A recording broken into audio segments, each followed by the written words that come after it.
চেঞ্জটা আসলে মনে হয় বিয়ে না করা ছাড়া কোনো চেঞ্জ আপাতত হাজার আসবে না। হাজার ভক্ত হ্যাঁ, অনেক তারকা আসেনি, আবার যে তারকারা একদমই আসেনি বিষয়টা তাও না। আমার মনে হয় যে টিম যখন করা হয়েছে তখন ব্যালেন্সটা হয়তো বা সেভাবে হয়নি। দেখা গেছে যে একটা টিমে অনেক বেশি তারকা আর একটা টিমে হয়তো বা কম তারকা, এমনটা হয়েছে। বাট একদমই যে তারকা নাই এটা একটা ভুল স্টেটমেন্ট আমার মনে হয়। অনেক তারকাই আছে, বাট নতুনরা যারা মানে আপকামিং যারা আসছে বা ভালো করছে বা করার ট্রাই করছে তারা কেন না, তারা তারকা হয়তো এখনও হয়নি বাট হয়ে উঠবে। কারণ এবার আপনারা দেখলেন যে অনেক মানুষকে আমি চিনতাম না, বাট আমি নিউজ ফিড অন করলেই দেখি যে তাদের ক্লিপস, তারা তাদের রিলস আমি দেখতেছি। তো লাস্ট কোয়েশ্চন, আমি হইনি তো সোফার, আমি যতটুকু জানি আমি হইনি। কি আফসোস করেন ভাইরাল একদমই না।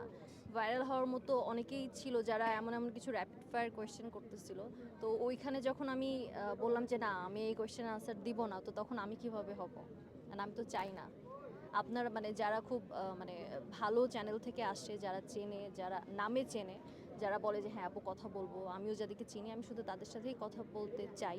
যাদেরকে চিনি না, যারা এমন কিছু কোয়েশ্চেন করবে যেই কোয়েশ্চেনগুলোর আমি এমন কিছু আনসার দিব, ওইটাই বারবার মানুষজন দেখবে। কারণ ভিউয়াররা তো সবসময় চায় যে মেয়েটার কি উল্টাপাল্টা আনসার দিল, কি উল্টাপাল্টা কোয়েশ্চেন করলো, এরকম। তো আমি ওইসবের মধ্যে যেতে চাই না।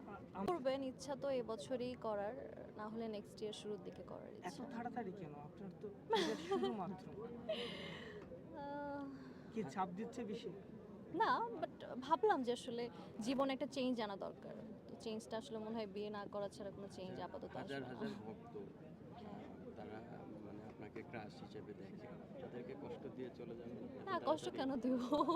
আচ্ছা, কষ্ট দিব না, তাদেরকে জানাবো না যে বিয়ে করতেছে। ও জানাবেন না?